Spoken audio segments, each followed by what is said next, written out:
नमस्कार दोस्तों, मैं अंजू और साहित्यिक कहानियों के चैनल कहानी संग्रह में आपका बहुत बहुत स्वागत है। दोस्तों, पंडित बलराम शास्त्री की धर्मपत्नी माया को बहुत दिनों से एक हार की लालसा थी और उसे पाने के लिए जो उसने युक्ति सोची वह सुनकर आप हैरान रह जाएंगे। कहानी बहुत ही दिलचस्प है, पूरी जरूर सुनिएगा। तो आइए सुनते हैं मुंशी प्रेमचंद्र जी द्वारा लिखित बहुत ही दिलचस्प कहानी कौशल। पंडित बलराम शास्त्री की धर्मपत्नी माया को बहुत दिनों से एक हार की लालसा थी और वह सैकड़ों ही बार पंडित जी से उसके लिए आग्रह कर चुकी थी, किंतु पंडित जी हीला हवाला करते रहते थे। यह तो साफ साफ न कहते थे कि मेरे पास रुपए नहीं हैं। इससे उनके पराक्रम में बट्टा लगता था। तर्कनाओं की शरण लिया करते थे। गहने से कुछ लाभ नहीं, एक तो धातु अच्छी नहीं मिलती, उस पर सोनार रुपए के 8-8 आने कर देता है। और सबसे बड़ी बात यह है कि घर में गहने रखना चोरों को नेवता देना है। घड़ी भर श्रृंगार के लिए इतनी विपत्ति सिर पर लेना मूर्खों का काम है। बेचारी माया तर्कशास्त्र न पड़ी थी, इन युक्तियों के सामने निरुत्तर हो जाती थी। पड़ोसिनों को देख देख कर उसका जी ललचा करता था, पर दुख किससे कहे। यदि पंडित जी ज्यादा मेहनत करने के योग्य होते तो यह मुश्किल आसान हो जाती, पर वे आलसी जीव थे। अधिकांश समय भोजन और विश्राम में व्यतीत किया करते थे। पत्नी जी की कटुक्तियां सुननी मंजूर थी, लेकिन निद्रा की मात्रा में कमी न कर सकते थे। एक दिन पंडित जी पाठशाला से आए तो देखा कि माया के गले में सोने का हार विराज रहा है। हार की चमक से उसकी मुख ज्योति चमक उठी थी। उन्होंने उसे कभी इतनी सुंदर न समझा था। पूछा, यह हार किसका है? माया बोली, पड़ोस में जो बाबूजी रहते हैं उन्हीं की स्त्री का है। आज उनसे मिलने गई थी, यह हार देखा, बहुत पसंद आया, तुम्हें दिखाने के लिए पहन कर चली आई। बस ऐसा ही एक हार मुझे बनवा दो। पंडित, दूसरे की चीज नाहक मांग लाई, कहीं चोरी हो जाए तो हार तो बनवाना ही पड़े, ऊपर से बदनामी भी हो।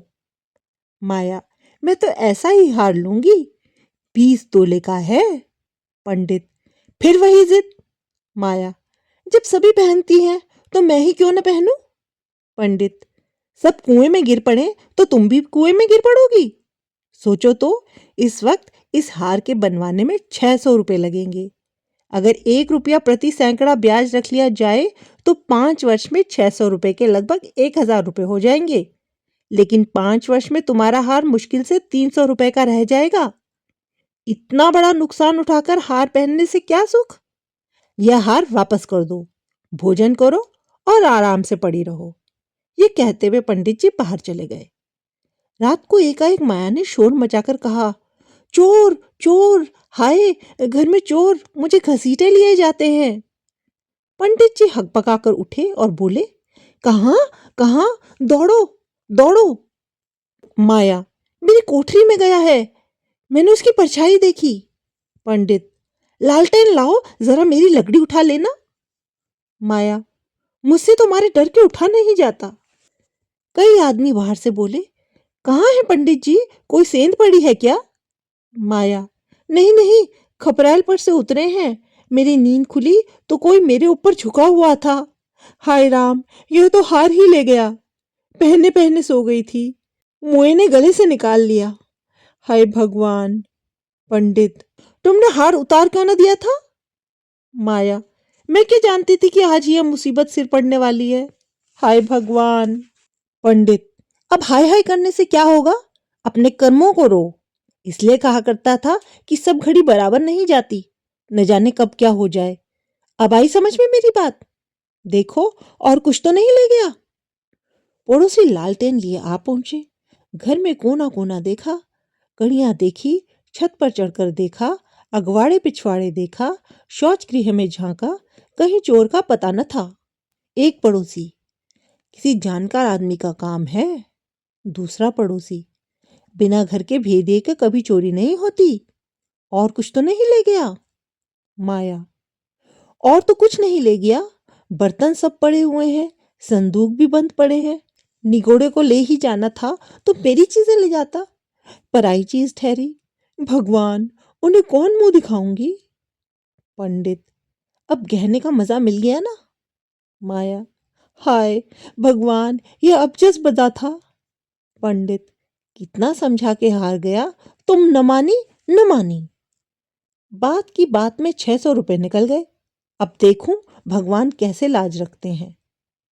माया, अभागे मेरे घर का एक एक दिन का चुन के ले जाते तो मुझे इतना दुख ना होता। अभी बेचारी ने नया ही बनवाया था। पंडित, खूब मालूम है, 20 तोले का था। माया, 20 ही तोले तो कहती थी। पंडित, बदिया बैठ गई और क्या।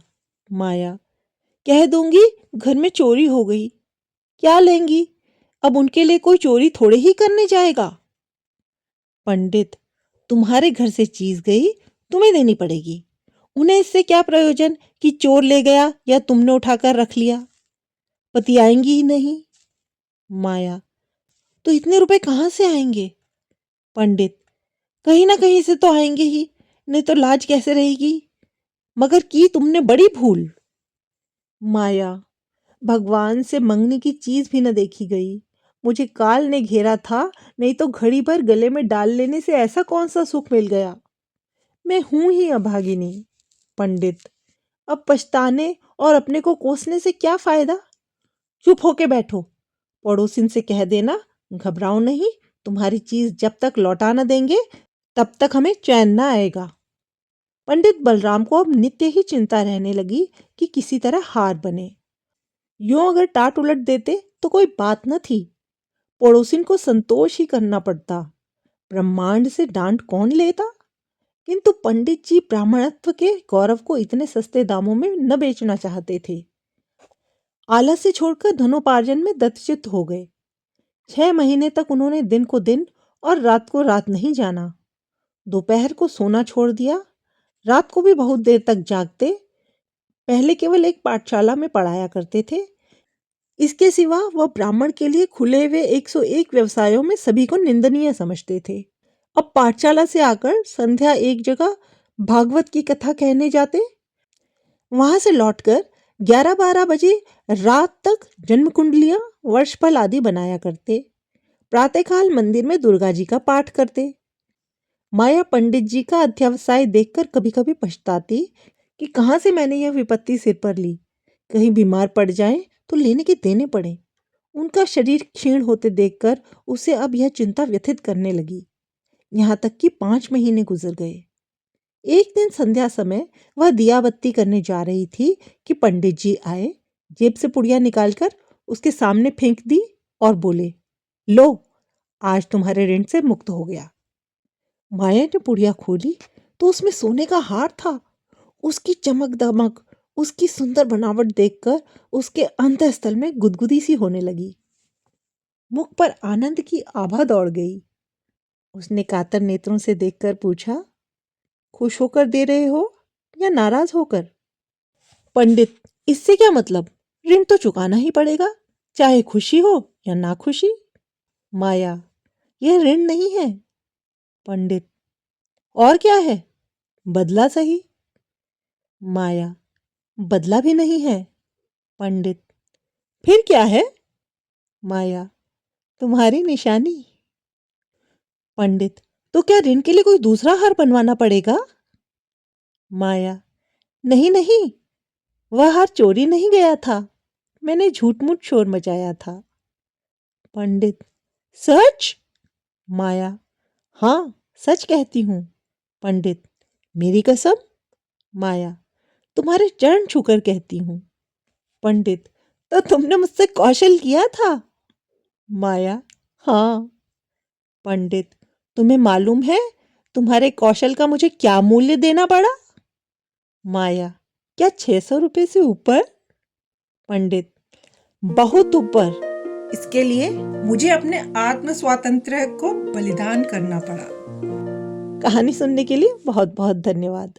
दोस्तों, अभी आप सुन रहे थे मुंशी प्रेमचंद्र जी द्वारा लिखित बहुत ही दिलचस्प कहानी कौशल। दोस्तों, आशा करती हूँ आपको यह कहानी ज़रूर पसंद आई होगी। कहानी पसंद आई हो तो वीडियो को लाइक कीजिए और चैनल पे नए हो तो चैनल को सब्सक्राइब भी कर लीजिए।